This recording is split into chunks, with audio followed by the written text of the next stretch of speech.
E aí, beleza? Vamos fazer aqui uma análise estática desse sistema, onde compõe aí uma massa e uma mola com a rigidez K e a massa com a... Coloquei aqui como sendo M, apenas M. Então, se a gente for fazer uma análise estática, a gente tem que considerar que esse sistema ele está em equilíbrio, né? Então, se ele está em equilíbrio, logicamente está parado, uma coisa óbvia. Pela segunda lei de Newton, a gente tem que massa vezes aceleração é igual ao somatório das forças.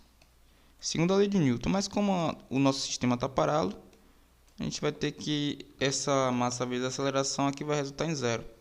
Então eu terei zero, que é igual ao somatório das forças. Beleza? Tranquilaço, né? Então o que a gente vai ter aqui? A gente vai ter, para esse somatório das forças, a gente vai ter a força-peso.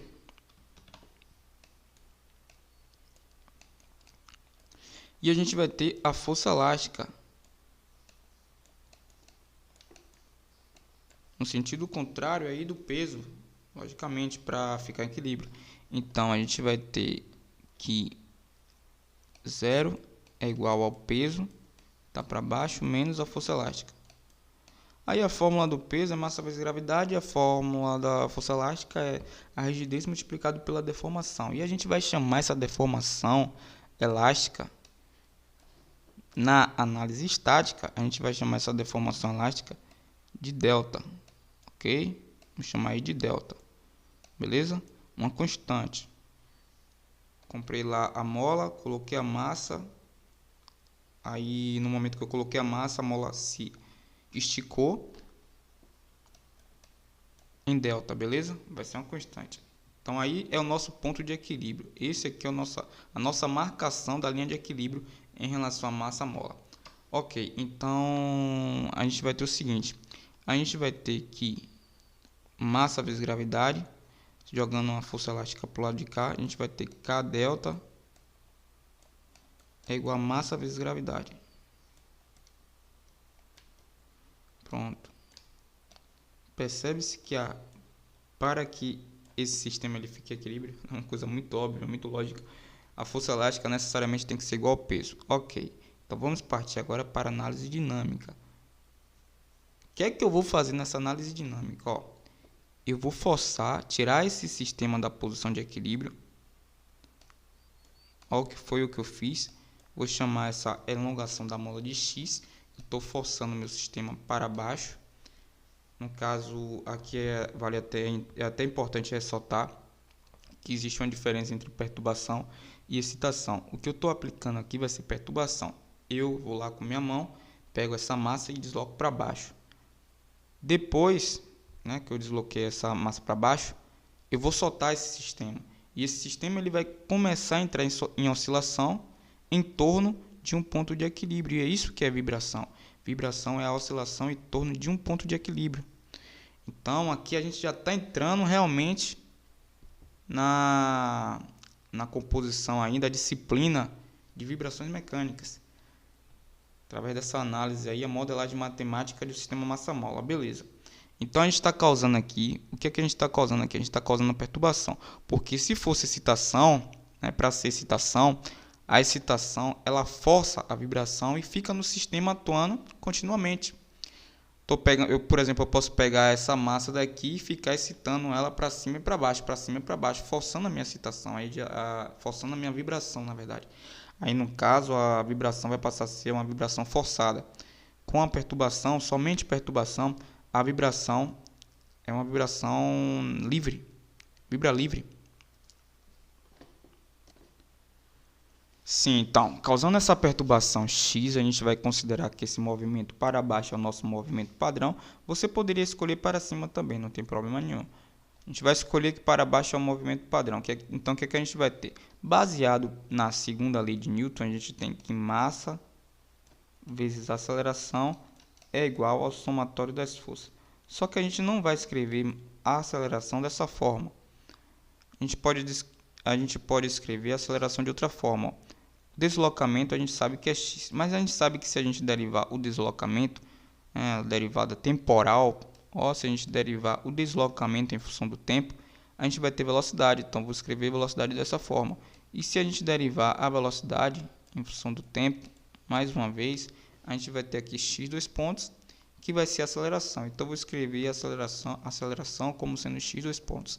Então, a gente tem que massa vezes aceleração é igual ao somatório das forças. Muito lógico aí, né? Ok. Então, o que a gente vai ter? Novamente, a gente vai colocar aqui a gente vai ter o peso, né? A força elástica forçando o retorno desse corpo. E o que é que vai acontecer? Ora, a gente vai ter que massa, lembrando que essa fórmula daqui é uma fórmula base, viu? A gente vai analisar o nosso sistema aqui agora. O que é que vai acontecer com esse sistema? Ó, perceba uma coisa, eu vou ter a massa multiplicado pelo, eu vou derivar o deslocamento, que eu tive um deslocamento x, ó, no caso a aceleração, né? Derivando aqui duas vezes a gente vai ter aceleração. E eu vou colocar aqui mais o delta por causa do nosso deslocamento delta lá no estático. Perceba que a minha mola ela vai estender tanto o x de agora quanto o delta de antes.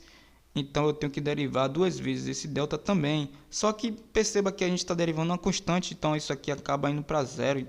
É tranquilo, então você só precisa colocar o x dois pontos, né?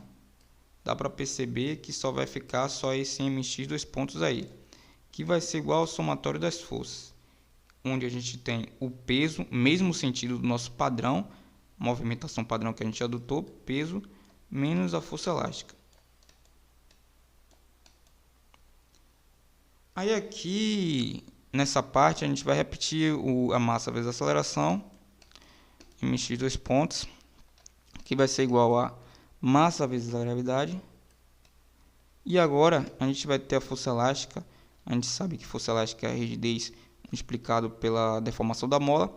A gente vai ter menos K de rigidez da mola, multiplicado pela a deformação lá na parte estática, que ele já tinha se alongado antes, mais o meu x que eu dei aqui de agora, forçando ele para baixo, tirando ele da posição de equilíbrio.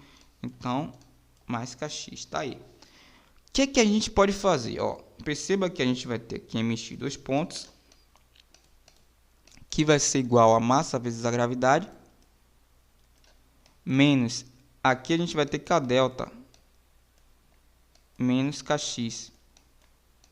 Perceba que a nossa análise estática, a gente já disse que k delta era igual a mg, massa vezes gravidade.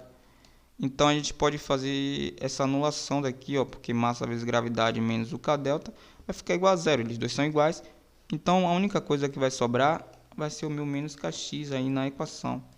Eu terei, então, passando para o outro lado, uma EDO mx dois pontos mais kx, que é igual a zero. Uma EDO homogênea. Toda vez que der igual a zero, a sua EDO é homogênea. Beleza? Então, essa daqui é a nossa EDO. E o que significa? O que significa aí EDO? EDO a gente sabe que é a equação diferencial ordinária. E é como se fosse, né, traduzindo assim de uma forma bem leiga mesmo, é como se fosse uma equação de várias derivadas. A gente teve aqui, ó, a segunda derivada do deslocamento e o nosso deslocamento, a função aí que vai gerar as derivadas, onde a gente vai derivar, começar a derivar. Basicamente isso aí. Então a gente tem essa EDO aí. A gente pode dizer que essa EDO aqui, equação diferencial ordinária, é a equação diferencial que governa o movimento da massa m. Ela vai ser regida por essa equação. mx dois pontos mais kx que é igual a zero. Sim, olha só. Você vai ter uma coisa chamada frequência angular. Essa frequência angular ela já tem uma fórmula base. A fórmula de base dela é raiz de K sobre M, a raiz da rigidez sobre a massa. Mas quando você for levar isso aqui para o sistema, você vai ter que analisar assim dessa forma. Você vai colocar que a frequência angular ela vai ser igual a tudo que está multiplicando por x, que no seu caso aqui para esse sistema é o K, e tudo que está multiplicando por x dois pontos, que vai ser o meu M. Nesse caso, o nosso deu M embaixo. Então, você vai tirar a raiz e a gente vai ter isso aqui como sendo radiano por segundo de unidade.